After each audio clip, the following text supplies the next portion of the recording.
Hey everybody, it's Tim Ashe, President of the Vermont State Senate. It is Friday, April 17th. Thanks for joining me for my daily update on Vermont's response and progress addressing the COVID-19 crisis. I had intended today to dedicate the whole time to recognizing people who work in the mental health profession throughout the state, and decided I'm going to postpone that till Tuesday of next week because the governor issued some important new guidance today through a revision of his executive order. And I want to make sure that I communicate that now before the weekend. As I have mentioned, I'm going to be taking the weekend off. So I've been on a Monday to Friday schedule. On Monday, I'm going to be responding entirely to questions that have come up over the course of the week and obviously a little bit over the weekend. Tuesday, I'm going to talk about people in the mental health profession and how they've been stepping up beyond their normal call of duty over the last month plus. Wednesday, I'm going to have a special guest who I will announce early in the week, and we'll take the rest of the week from there. Quick update on the numbers of cases in the state. There were 9 positive tests added to the total today. So we've been, instead of the 20, 30, 40, 50 a day we were getting early in this crisis, the last few days have been 4, 7, 9, 9. And the number of people who have died with COVID-19 remains at 35. The number who are hospitalized either with COVID-19 or suspected of having COVID-19, meaning they just haven't had a positive test yet, hovers in the high 50s, which is about half of what we had projected earlier on had we not taken a number of the more aggressive measures that have been taken to protect people. So obviously, people who are hospitalized with COVID-19, it's very serious, and we hope they all get better and are able to exit the hospital. But that number has remained fairly steady now in the high 50s, low 60s for a number of days, which is why we're referring to it as a plateau. Before I turn to the governor's announcements today, the health department has a very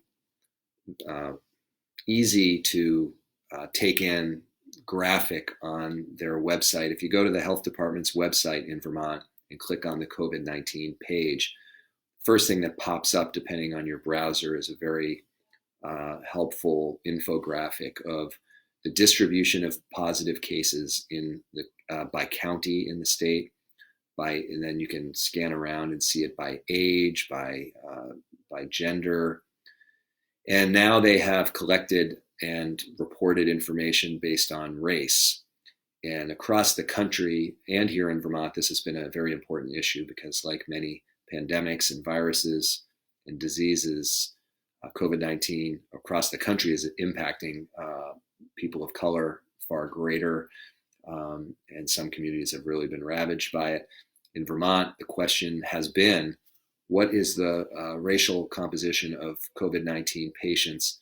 And the health department's data collection, they were so busy responding to the urgency of the actual healthcare that at first the data was not really sufficient to tell people what race the patients in Vermont were.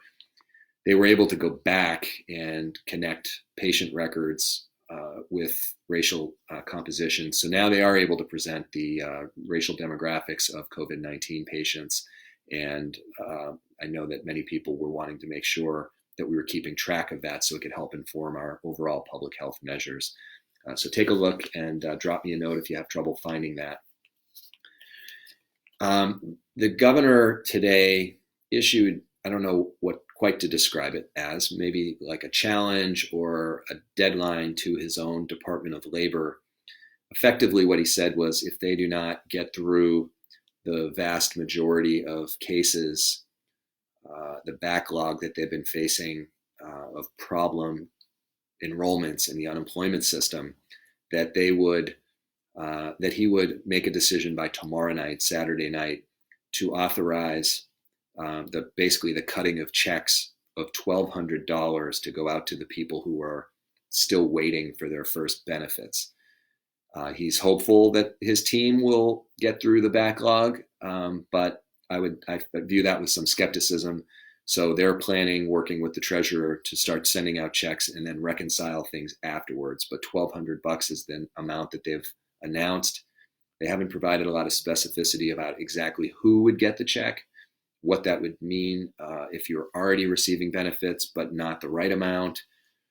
So there's a lot of unknowns, but I think the governor is hearing many of our call, saying that what has been put forth so far is not sufficient, that there need to be more resources to get people the cash they desperately need. And hopefully this will help get the money out faster. And I'm hopeful, because everything that they've touched as it relates to the unemployment system, I want it to work. We all want it to work, because that means people are getting the money they need.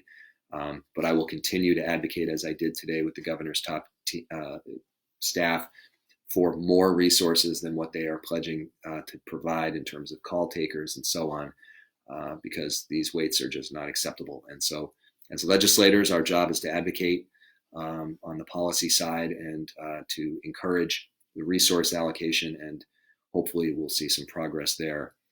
The $1,200 checks could go out as early as the beginning of next week, but I am not going to encourage people to count on anything at this point in light of what we've been going through.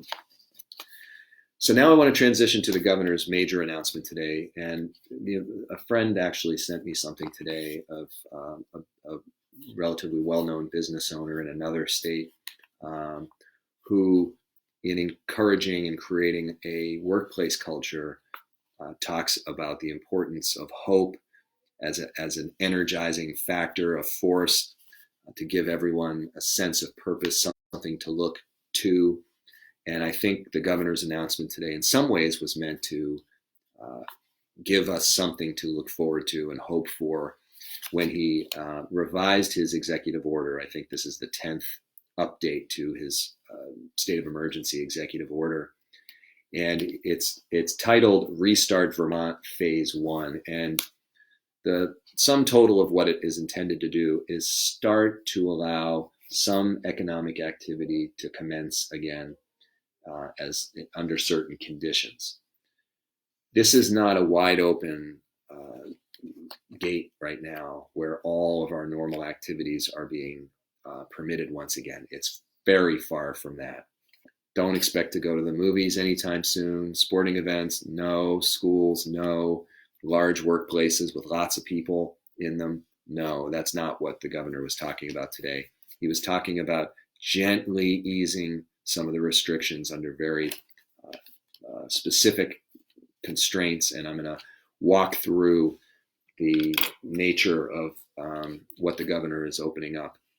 And so I spend a lot of my time looking at technical jargon, legal wording, legislation, and so not everyone is as familiar with the way legislation works, executive orders. So I don't mean this to look like story hour with Tim, but I will read a tiny bit and then give my abridged sort of explanation of what that means. And the governor, in his executive order, as he led up to the new permissions for economic activity, the final whereas clause, that whereas clauses are where you say, because of this, because of this, because of this, therefore, this is what's going to happen. The final whereas, meaning the final explanation of all that's about to follow, said, as we move forward, businesses, government, and employees must understand that how, italicized,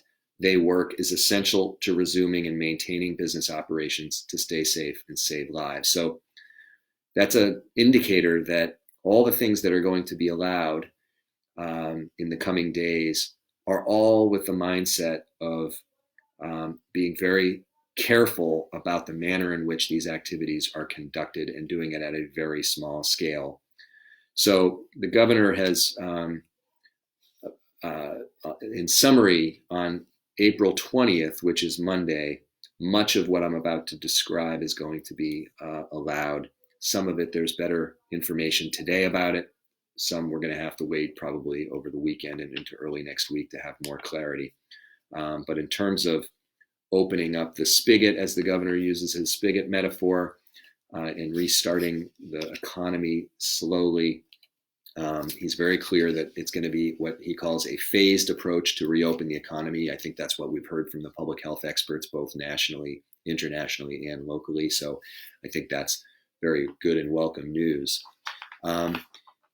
For any of the businesses, nonprofits, government entities, their employees, and their any of them that are going to be operating with the following permissions are under a series of particular criteria or conditions.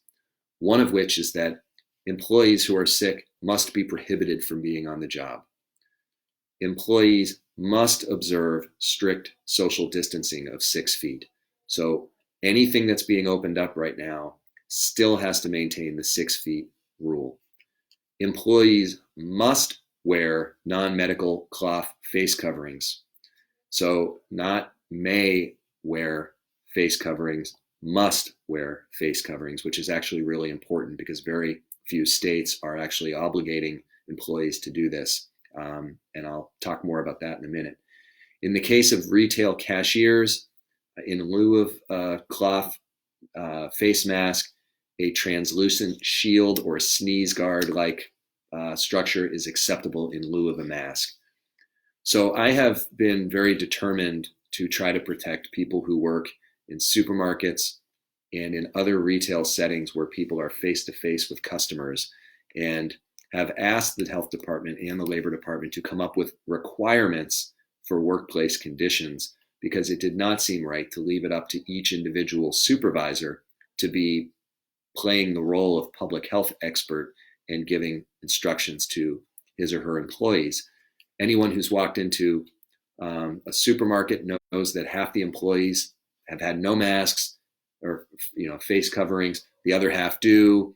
One person's got a plastic shield in front of them. The other one doesn't. It's been sort of all over the place, and yet every one of those frontline workers deserves a safe work environment.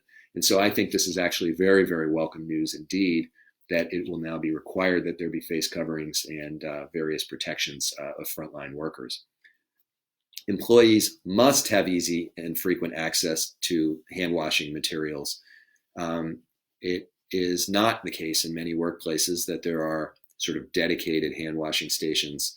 And this is requiring that it be easily accessible throughout the workplace.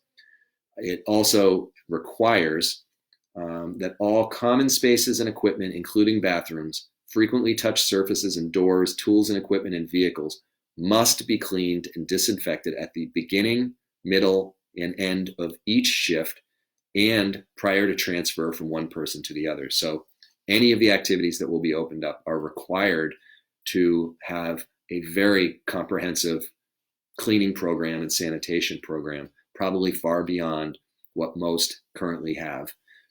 And then no more than 2 people shall occupy any one vehicle while conducting work. So I think some of what I'm going to say in a few minutes might explain why the emphasis on 2 people in a vehicle when conducting work. One bit of less rigorous language in the governor's executive order says that customers and the public in general are encouraged to wear cloth face coverings when they're interacting with others. In terms of going into a supermarket, some of us have hoped that the sort of no shirt, no shoes, no service rule would apply to face coverings. That is not what the governor's ordering at this point. So now I'm going to turn a little bit to the specifics of which actual businesses or economic activities will be allowed to commence on Monday. And some of it will be more general, and I'll try to provide a little bit of sense of what that might refer to. Others will be, I think, more obvious. So effective April 20th, what will be allowed is what are being called micro crews. Micro crew effectively means not more than 2 people who are performing outdoor work and construction work in unoccupied structures. So let's say you're a painter and you work alone or you work with one other person, you would be allowed to go back and do outdoor exterior painting. If you're a small contractor, 1 or 2 person shop, properly maintaining all the distance, all the sanitation rules and everything, you can be outside. If you work on a large multifamily housing construction project, 2 people can be inside the structure doing construction work.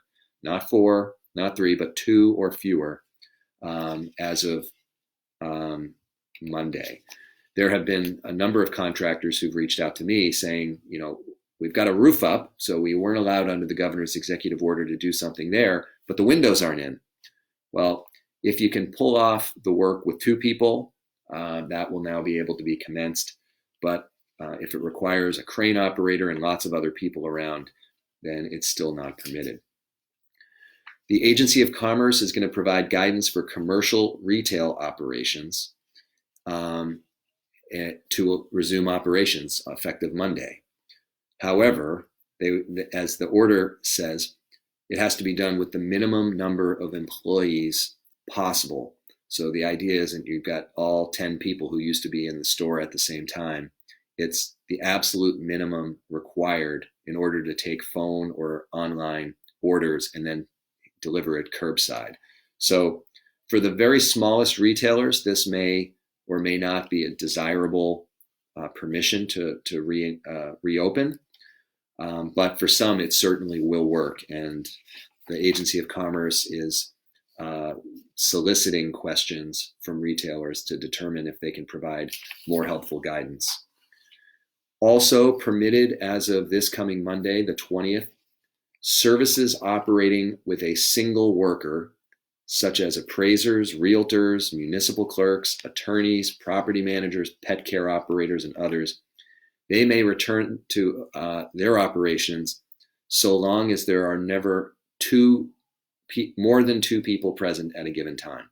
So the person, him or herself, the lawyer, the appraiser, and a client, but no more than 2 people. So they can go back to work. That's pretty much the key permissions. You'll get the sense that these aren't large employers who are going to be going back to work. You didn't see anything about restaurants and bars and movie theaters and mid-sized companies who were not on the previous essential worker list. Really what it's talking about is 1 and 2 person operations.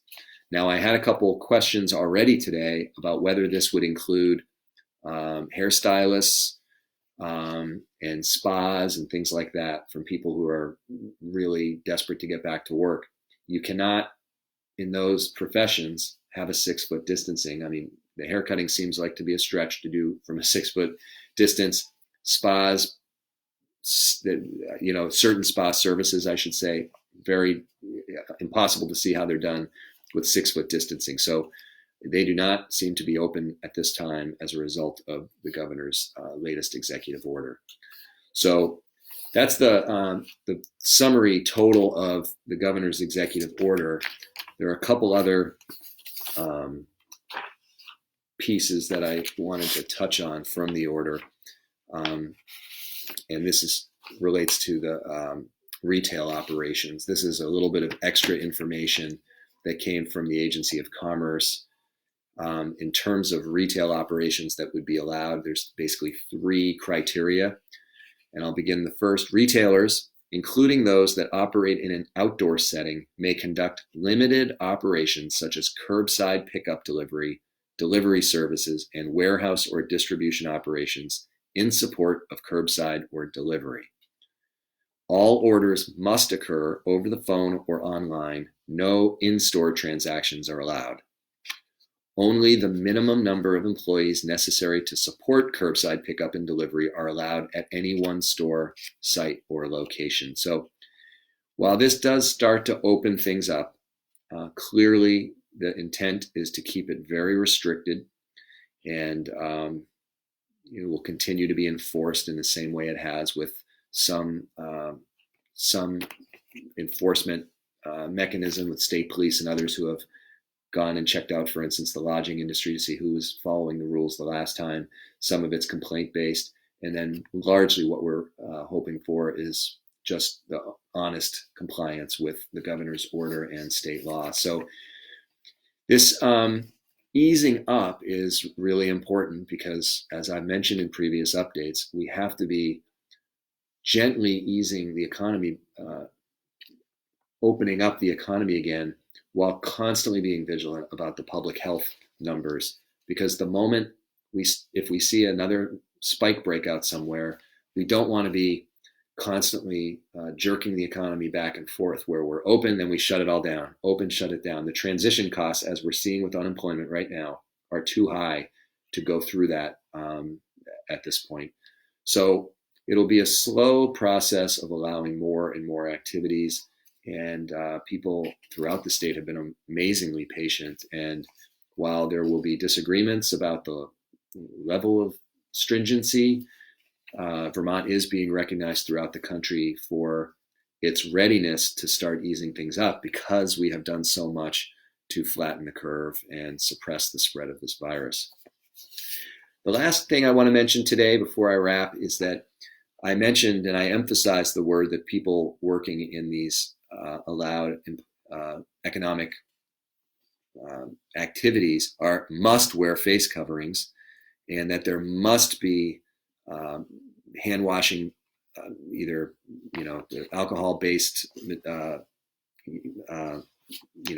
bottles or soap and washing stations, and that there has to be cleaning being done frequently throughout a shift. And the important thing is those are all requirements now in order for these economic activities to be occurring. I emphasize how important that is because at the federal level, it has really been quite pathetic, their level of protection for people who are in workplaces right now. And I think the best indication of that to me is OSHA, which is the Federal Workplace Safety Agency. They have guidance for the manufacturing industry workforce. No problem so far. It's got a number of bullets. I won't read down them, all. But at one point it says, allow workers to wear masks over their nose and mouth to prevent spread of virus.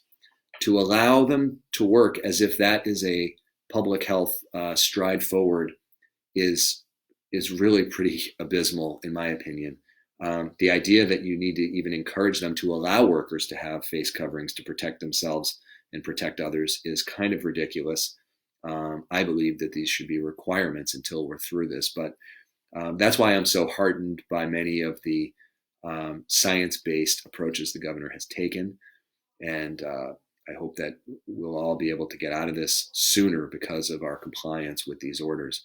So I'm going to wrap now. As I said, Monday I'll be answering questions that have come up this week and some over the weekend.